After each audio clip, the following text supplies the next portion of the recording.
Good day, Albion. This is Ghostwalkers. Today we're gonna do a brief walkthrough of Albion's in-game mechanic, Party Finder. This is similar to looking for group, looking for dungeon, and other games. Party Finder can be used in Albion, obviously, to look for open world groups. It can be utilized to find guild only or alliance only groups. The reason why I came to do this is when we were doing a alliance ZVZ a few days ago, people will post in the chat that the group's up in Party Finder, and typically what we see more times than not is that they have it listed wrong. And what I mean by that is you have the option to restrict your parties to open to all, guild only, or alliance only. So if you're doing an alliance type activity and you're trying to pull from all alliance members, you want to make sure you set your restrictions to alliance only. That way everybody can get in. If you're doing a guild event, so maybe you're ganking as a guild or you're fame farming as a guild, then you go guild only, and we'll look through each of those. So let me close out really quick because I was in this earlier. If you're looking for Party Finder, you're going to come up to the top right of your screen. You're going to see this little scroll. It says Activities, and then right there at top, Party Finder. So this is what you're going to see. This is the default. You have a search bar in which you can search players' names. So if you came in here and there were multiple parties, you could type part of the name, and that's going to eliminate all the parties except the one that has that name you search for, and it doesn't have to be the party leader. From this part right here, we have different activities. Alright, so open world farm. I'll go really quick right here and we'll look at examples. Enismon. Alright. Takes a lot of players. You have mobs all in this area. Astrolot. So we're looking at royals right now, but the same thing applies in the black zone. You have all the mobs in this area. That'd be examples of open world farming. And then your guild or whoever's creating it might use it for a different. They might use open world farming for ganking. Who knows? Dungeons. Alright, so as you saw, we went to dungeons. We see that somebody has all up, and we're going to reference this really quick. In the info, they're looking for a tank and healer and blue dungeon black zone at Martlock. So they're leaving from Martlock. I think blue dungeons is the new term for the group random dungeons and black zone. We see their average IP is 805. Alright, we can see all of them. Alright, and I'm going to show you something really quick. So if I search for Ghost, there's no party with Ghost. Alright, if there are multiple parties and I search for Kiwi, it's going to stay and it's going to eliminate everybody but has this guy. And notice he's not the party leader. So, good to show you that.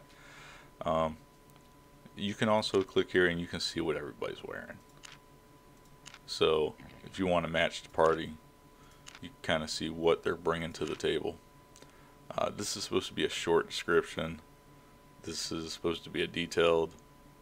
As you see, they pretty much put the same thing twice. But let's go look at dungeons. Dungeons in the game. That would be an example of here. You click area group 3 to 5 players. That would be a dungeon. Dungeon. If you're in Limhurst area, let's see. High Bowl dungeon, Fort Sterling. A dungeon there. You got one in Tharkalk Fisher, and they're gonna look the same as even if you're up here in the black zone. So T7 zone. There's a dungeon.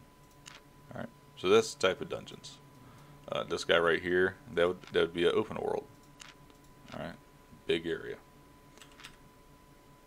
Okay, going back to this, faction warfare. So faction warfare is exactly what it is. So every city, if you're new to Albion, it's a touch on this. Every city is its own faction. Alright, you got Martlock faction, Bridgewatch, Lyndhurst, Fort Sterling, and Thetford.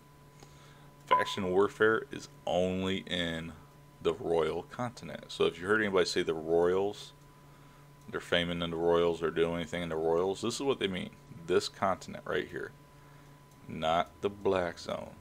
You cannot faction warfare in the Black Zone, just so you know. So how do you do faction warfare if you're doing a group for this? You're going to go to your city of choice, and then there's going to be this flag. Faction enlistment. It's going to be the same thing in every city. Alright. So go really quick over here for Bridgewatch, for example. If we go look for a faction flag, there it is.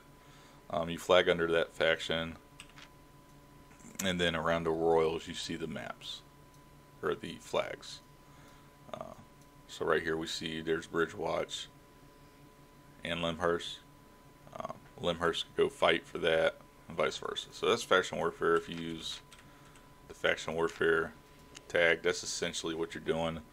Hellgates are 2v2 and 5v5 PvP content. Some of it is full loot PvP. Expeditions, if you're doing an expedition, show you really quick here in Lyndhurst. There are blue portals in each city. I'm not sure if they're still in the Black Zone, but you go to these portals. This is one right here. You have an individual tab and a group tab. Obviously, if you're doing individuals, you don't need Party Finder. But if you're doing a group, get a group formed. It is 5 players, and you do have to fill all the roles. The rewards is a sigil. Pretty basic. Fame's not that great. Probably the only reason they do these are for the sigils. And then going back to Party Finder, the next activity is hardcore expeditions. So same thing, we come to this blue portal, but we're going to go here.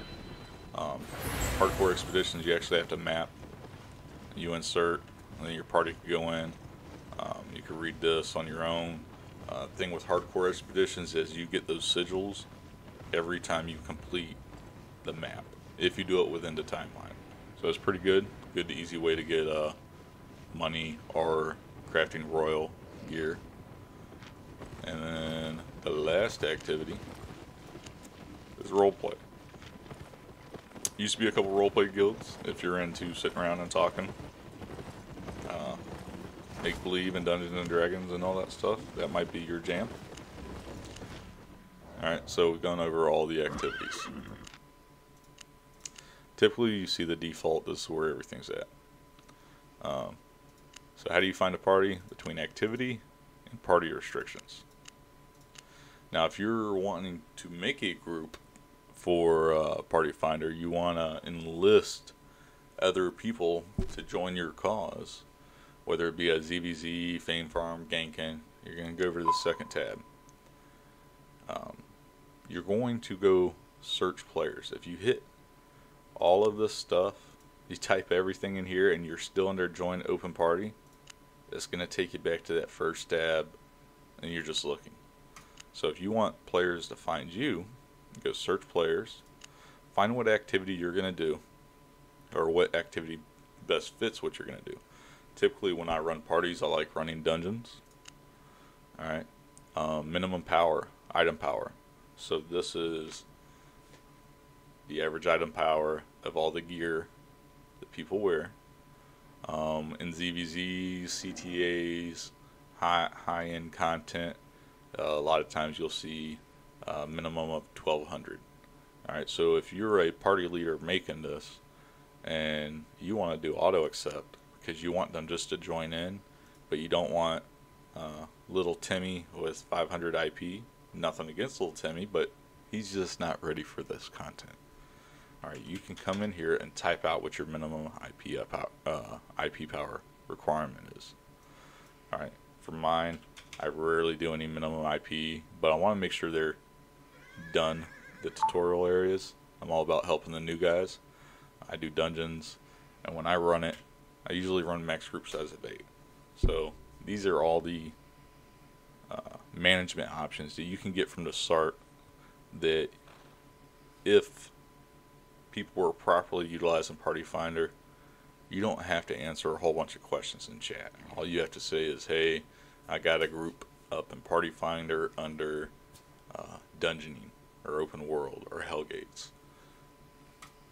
So what I like to do, the group I ran the other day was I did faction warfare / static dungeons. Alright, brief description. This is all you need. Down here, you explain what's going on. So we faction flag for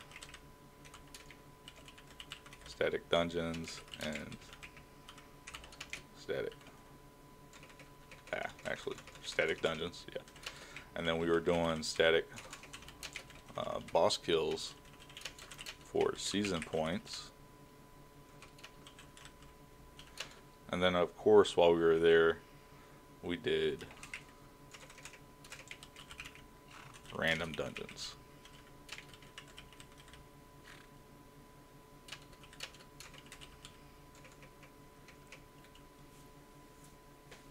So there's my detailed descriptions. I ran it as a guild only event. Alright. This all selection is misleading. Alright. If you put all, it does not mean that guild or alliance is going to be able to, they're going to see you. Alright, but if somebody clicks guild only, they're not going to see any selections of that. All is open to every player in Albion. So if you're doing a CTA, and I've seen this a couple times in Party Finder, which is funny, is they'll go through all this. They'll do like CTA for, Homeland Defense, and I'll leave this under all, and then everybody can see it. So whatever type of group you're running, make sure you're selecting this. Same thing if you're looking for a group. If it's a guild event, make sure you're clicking. Not only are you clicking guild only if you're looking for it, but if you're forming the party, put it under guild only. Alright, build that camaraderie. If you're doing a ZVZ party for the alliance, like CTA, click that alliance only. Alright, you don't want to post in alliance chat that you have a group up in Party Finder. And the reason why you did it is because you don't want to, click all the X's, but then when you made it, you accidentally put it guild only. So now you have people looking, you're wasting time. So just make sure you're clicking the appropriate restriction. Auto accept, pretty self-explanatory. When they look for your party, there's going to be a little plus icon on the right, and I'll show you that. If it's off, instead of the plus icon for auto join, it's going to be an application. So you as a party leader will be notified, and you will have to accept that person. Alright, so I got all my information that I want to do. Come back, and this is what people are going to see now. When they go to open parties, if they go to dungeon and they have guild only selected, they're going to find my party. They're going to see that I'm doing faction warfare and static dungeons. They're going to see that I'm only taking 8 players, and that right now the party only has a DPS. Alright, they click it. Again, they can see what I'm wearing, and then they can see what the party's actually going to do. Makes sense? Hey, I got to have at least over 500 IP. Again, if you're doing something higher, you utilize that. And that's that, guys. It's easy. They can whisper me. They can search by my name. If this function is being used, what we don't see here is when this shows up on their screen, it's going to be like right here in this corner. There's going to be a plus icon for auto join, or if you put auto accept off, it's going to be an application. It's going to look like this scroll. But I highly encourage everybody to use these functions. It makes things easier. It's easier to build camaraderie, and if you're trying to run, say, like a 3-4 hour group, and you have people jumping on and off, and you have this here, well, you don't have to, all you have to do is post in chat that you have a party up. You don't have to catch X's. All they have to do is come here, click, bam, they're in their group, and you got people cycling in and out. I hope this helps. If you have any questions, you can message me in game. As you see, my name is Ghostwalkers1. It is WLKRS, Ghostwalkers without the vowels. Or feel free to send me a in-game mail, or you can leave a comment on this video if you received the link. Outside of that, thanks for watching. As I said, I hope this helps. Oh, real quick, if you're doing Party Finder and then you're trying to join other parties and it's saying you can't, you want to come back in here and leave the Party Finder. Going into Party Finder kind of puts you in a semi-group status. But outside of that, hey, y'all have a good time, good luck, have fun, and we'll see you out there.